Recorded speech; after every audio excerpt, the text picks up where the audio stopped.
Welcome back to the Satsang, Sadhana, and Sangha series videos that I review some of the core teachings, the fundamental teachings and principles of Hatha Yoga and yoga practice in general. I like to spend just a couple minutes sharing with you guys a little review of the energetic system of the body and the process of energy circulation and energy cultivation, which is a key part of what we're doing with our Hatha Yoga Sadhana. And so, to begin, to just kind of review the stages of yoga, the 8 limbs of yoga. The 8 limbs are known as the Ashtanga. Ashta means 8, Anga means limb. System, Ashtanga yoga system of Patanjali, which is the 8-limbed system that was passed to us by this great sage Patanjali about 2,000 years ago in the Yoga Sutras, which in the Yoga Sutras, as we know, is a manual of consciousness in a very direct method, very direct instruction manual, if you will, on the process of reversing the flow of life from the outer projection of the senses and reversing that flow of energy until that energy is aware of itself. And so what we're talking about is learning how to become truly self-aware, aware of who we are, what is our true essence as the consciousness that resides within and behind the appearance of the individual. And so this is a really big process, right? What we're doing is we're sort of describing the universal journey of the soul, and yoga is just a method and a framework to understand this universal journey of self-realization. And so, as I was sharing at the beginning to talk about energy circulation and energy cultivation, we look at the tradition of yoga and we look at the science of it and the what has been passed down to us, and it gives us clues in an understanding of the map of the territory of the destination as a realization of, right, the destination is the realization of our soul and its place in the cosmos. And this realization of the soul and its place in the cosmos is the alignment of the inner to the outer. It is the alignment between the individual and the universal.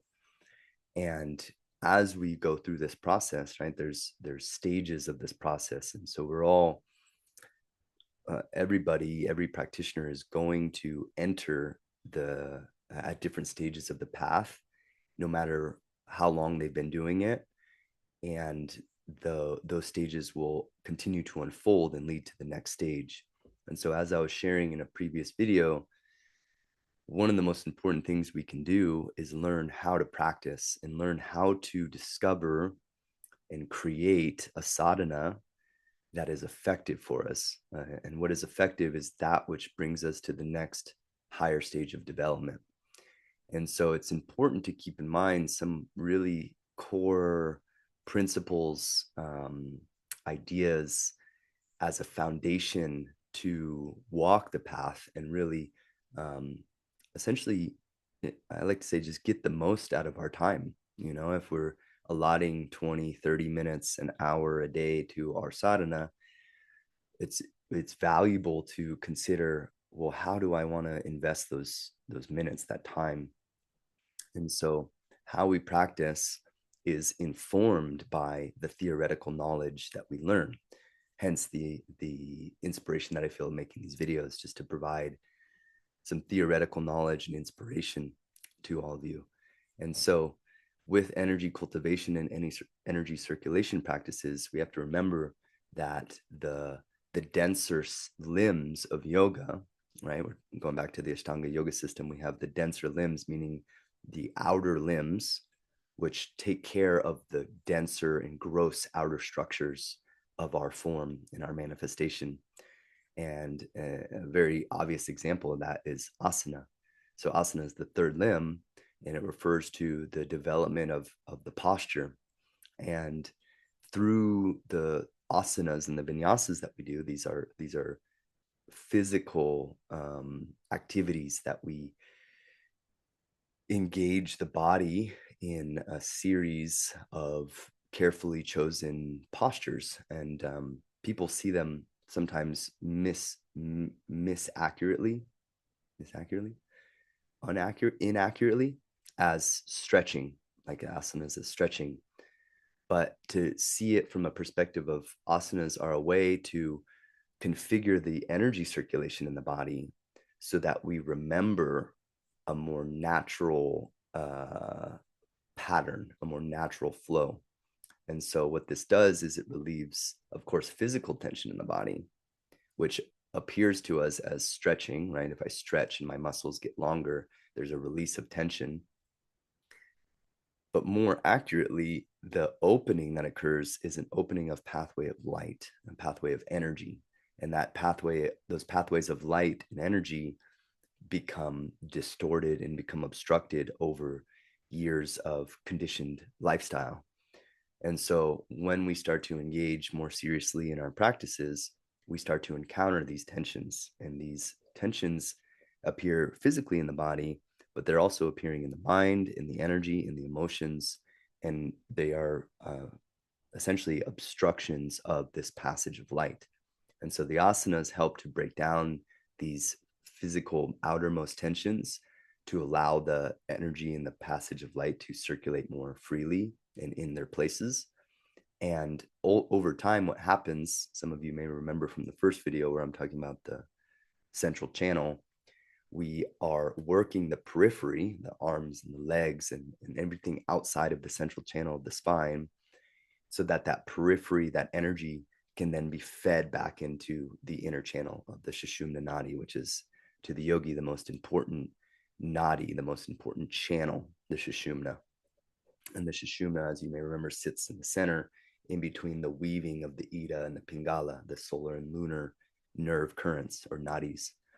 And so with energy cultivation and energy circulation, as we're practicing, we want to pay attention to how well are we opening up to allow the energy to circulate. This goes in our asana practice, but also when we start to sit and do our pranayama, meaning have I noticed where the obstructions are in my body and done the right activity, like the right amount of activity in the right concentration and the right effort.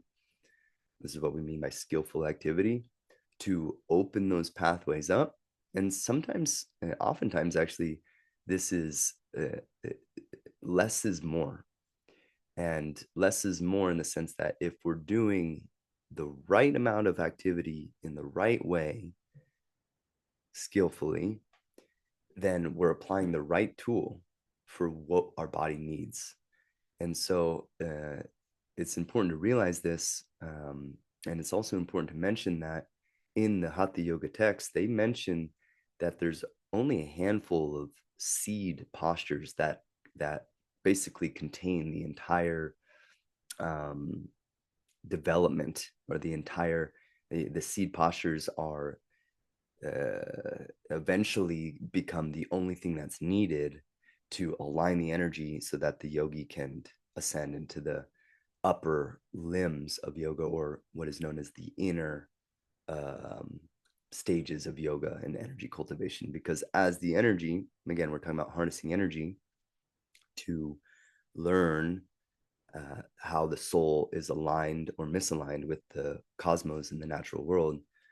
As that energy starts to circulate more optimally and withdraw itself from the world, this is pratyahara, the fifth limb of yoga, the energy starts to withdraw itself from the world, meaning our life force, which is usually cast out and scattered about in terms of our projections, our thoughts, our ideas, all of these things need life force in order to live.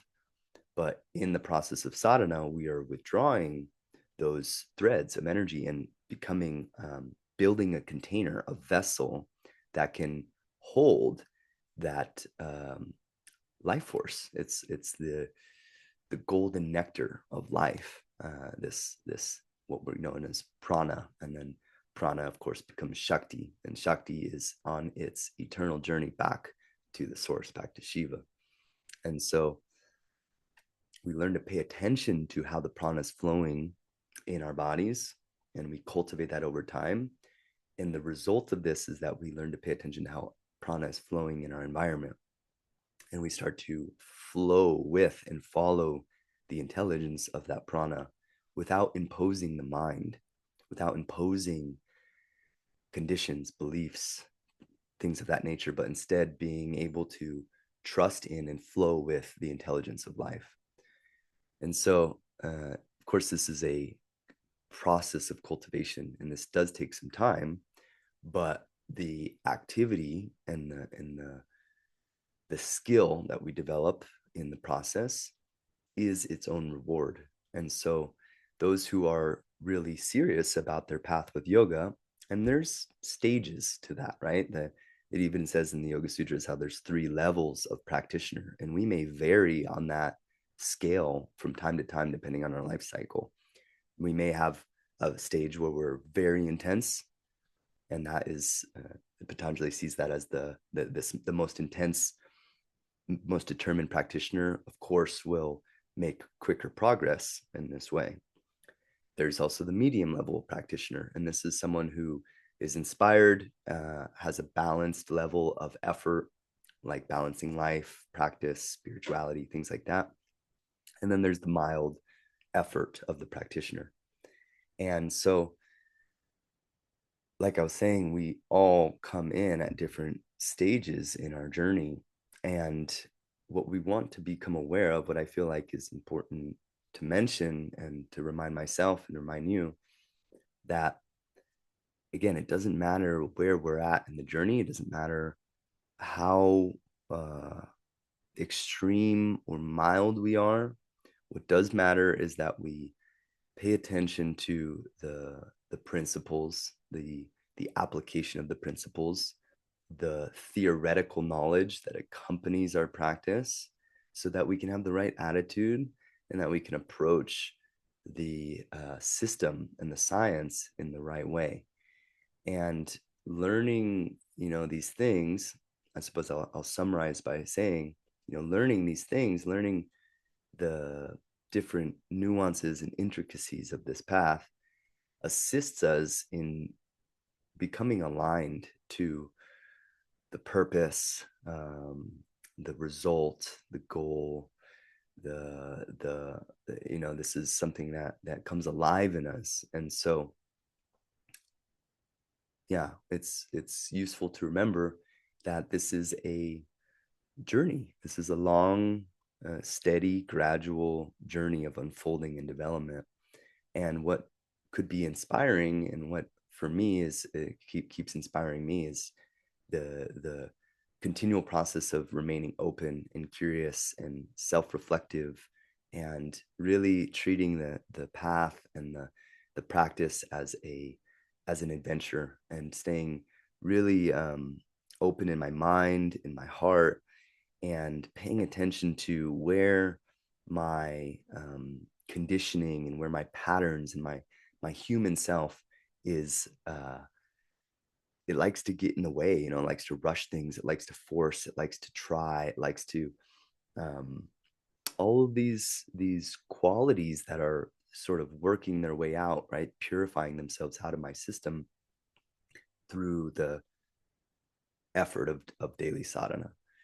And so, yeah, in summary, with energy cultivation, energy circulation, and the stages of yoga, working from the gross outer to withdraw to the inner, and paying attention to how that energy is flowing in our body, how our breath is influencing that, how the asanas influence that, so that we can make our way from the outer projection and turn inward to the source of all perception, the source of consciousness that is emerging from within us, and this is the light. This is the causative principle of life. So noticing where that comes from, how that flows through us, and how and what it becomes.